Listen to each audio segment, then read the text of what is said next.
led the way as normal, but didn't get it right in that 1500-meter final.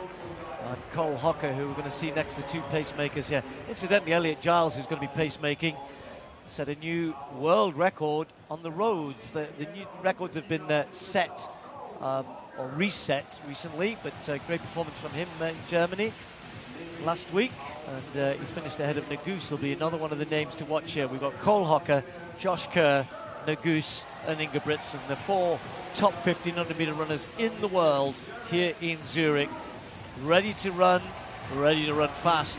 You add in the experience of Timothy Chariot, and then the youngster Laros, who's under 3:30, Nordas, Habs. There's just so many guys here who will know what's coming. They're all going to be following. Guess who? Ingebrigtsen says he's had a little bit of an infection or a bit under the weather since an incredible 3,000-meter world record in Poland. And let's not forget, he won the Olympic gold medal in the 5,000 meters. I think that's something which has been overlooked by many, many people, in the fact that he didn't win the 1500. He is still an Olympic champion from Paris 24. The question is, can he run away from everybody here? Can he chase a world record? He says not tonight, not here. On your mark. We'll see. Men's 1500 meters.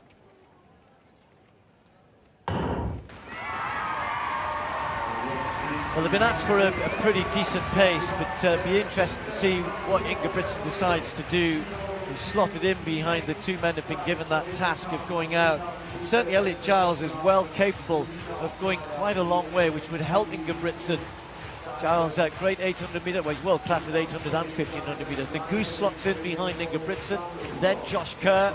Kerr went back to the US, popped home to Scotland to go back to his old athletics club, chat to some of the youngsters there, which was great.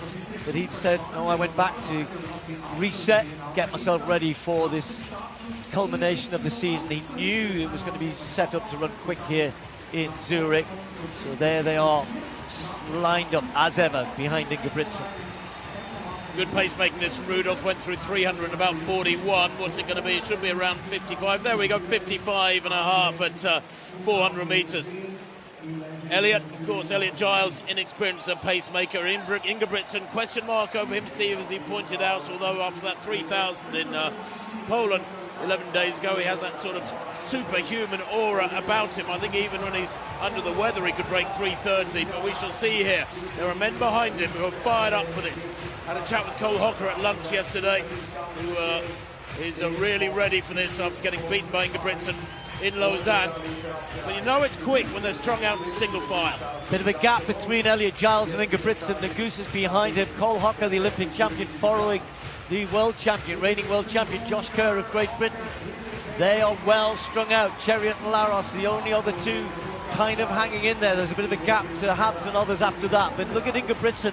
For me, he's just leaving too much of a gap. If he really was serious, 151.17 at half, he'd be right locked in behind Elliot Giles, because I mentioned the fact that Giles can do a good job here. He'll keep going for a decent distance, but those lights are moving away from Ingebrigtsen, but they're all stretched out still. It's quick, but Giles will try and keep going as long as he can. Ingebrigtsen, then Nagus, then Kerr, then Hocker. A bit of a gap then to Laros. Well, all the main protagonists are there. It's wonderfully positioned. Nagus here, breathing down the neck of Ingebrigtsen. He could almost climb inside the vest of Ingebrigtsen. Kerr letting a gap develop. Now that's interesting, because they have wound it up this last couple of hundred. Elliot Giles working so hard to try and help them for as long as he can. Only Nagus there at the minute. Kerr's working very, very hard at this stage, and he'd have to go some. Hocker can't finish quickly, we know he can't, but he's a good 7 meters behind Ingebrigtsen. It's his teammate Nagus who's closest, but look at Laros.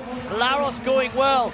World junior record was something which he only just missed out on last year, but Ingebrigtsen hasn't really got this going yet. The lights are moving away. There's still a gap to third, to Kerr and Hocker. The challenge is coming from Nagus.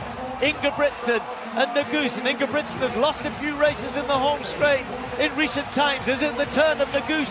There's often somebody sitting on his shoulder. And the Norwegian tries to go again. It's neck and neck, but Nagus has got it here. He's got that little bit extra. 4 just past Ingebrigtsen. The winning time, 3:29. Ingebrigtsen second, Hocker third, Laros fourth, Kerr fifth. Well, you sometimes have to feel sorry for Ingebrigtsen, not only for the sense that there's always one of this great group of 1500 meter runners.